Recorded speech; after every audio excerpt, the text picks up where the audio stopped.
So a minerals deal between the U.S. and Ukraine, the bartering of gold between Russia and the African allies for which it provides security. It's in a new report by the investigative journalist team called All Eyes on Wagner. And with us is Lou Osborne, a journalist who worked on this report, which specifically is all about the Central African Republic, a former French colony. The French left a decade ago, and the Russians, with the Wagner mercenaries, have since stepped in. This report is called Dig, Baby, Dig, and you point to gold mines in the west of the country.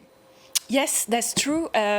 So basically, the Wagner Group is known in Central African Republic to manage a number of mines, diamond and gold. The famous one was called Ndasima. And we found out that actually they have taken the license for a new mine in Idere. So it's really next to the Cameroonese border.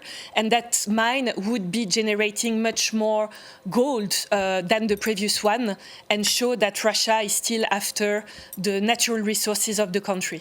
And you talk about front companies, people who are just the shadow managers.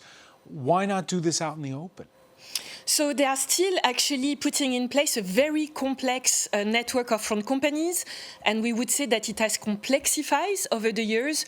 We believe they do that to conceal a little bit when they are selling the gold or the wood or whatever product they are actually managing at the time. So we believe that they do that to conceal that it's Russian and that it's affiliated with Wagner because of all the international sanctions that are still in place on them. The CAR's relations with France have improved in the last couple of years. Its president's been welcomed back, you could say, to the Élysée Palace. Yet they're doubling down on their ties with Russia. Yes, they are, which I think is quite interesting. They are trying to balance the two relationships. And we see actually that they have welcomed recently the Vice Minister of Defense, Yunusbek Yevkurov, which show that they are even deepening the ties with Russia. They have also accepted recently a big cargo of fuel coming from Russia that was donated to them. So they keep maintaining this relationship, quite important for them. And what is it about gold and Russia? So gold and Russia is quite interesting. So we believe that part of the gold is to finance Wagner operation in car, is to make them live, basically. And part of it, we believe that they sell it on the international market. That's a way for them to access money, because with all the international sanctions in place, it's a bit difficult today to access the financial system. And with being able to sell gold, they access cash, basically. And you talk about a network in your report that includes other countries, so the Democratic Republic of Congo, the United Arab Emirates, who we know have an interest in the gold mines of Sudan as well. And you talk about other players. Yes, so what we discovered during that investigation is one of the front companies called General Resource.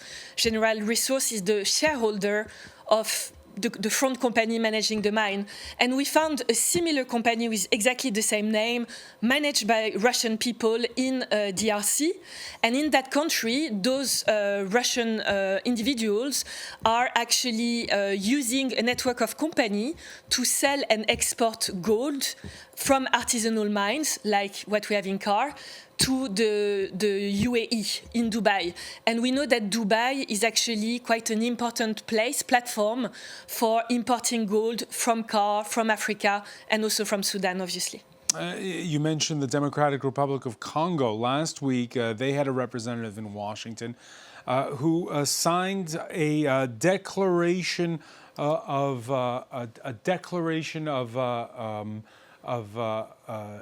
understanding with Rwanda. The two have been, Rwanda accused of backing the M23 rebellion in the east of Congo. And in the tweet put out by Marco Rubio, the Secretary of State, perhaps we can show it, there it is, he says this declaration will help protect our strategic interest in critical minerals to grow our tech sector. When you see the Americans talking about the fact that it's all about the minerals, as we've just seen with this Ukraine deal, is it any different from what Russia is doing? So yes and no. It's not too different in the sense that today the US is competing with China. And to compete on the tech side, you need to have access to those critical minerals. Is like one key of that strategic chain to become the leader in those new tech. So if they want to be the first player, they need to secure a full chain, and that includes those critical minerals. What we see with the Wagner Group is really an approach which is really looking like organized crime. Everything is concealed, they don't declare, they put front companies in order to capture those minerals. So it's a bit different from that perspective. They really act as a mafia. They try to, the Wagner Group, they really try to circumvent sanctions. They try to bypass laws that are put in place. Here, it's something very open. It's a diplomatic approach. Maybe people can criticize that, but it's all open. And, there's no U.S. paramilitaries involved. So far, we have not heard about that. We know that maybe there have been some declaration about Eric Prince that could maybe arrive in DRC, but so far we have not seen it. All right, many thanks for that. Lou Osborne, the All Eyes on Wagner's latest report on the Central African Republic is available on the web. Thanks for being with us here on Press 24.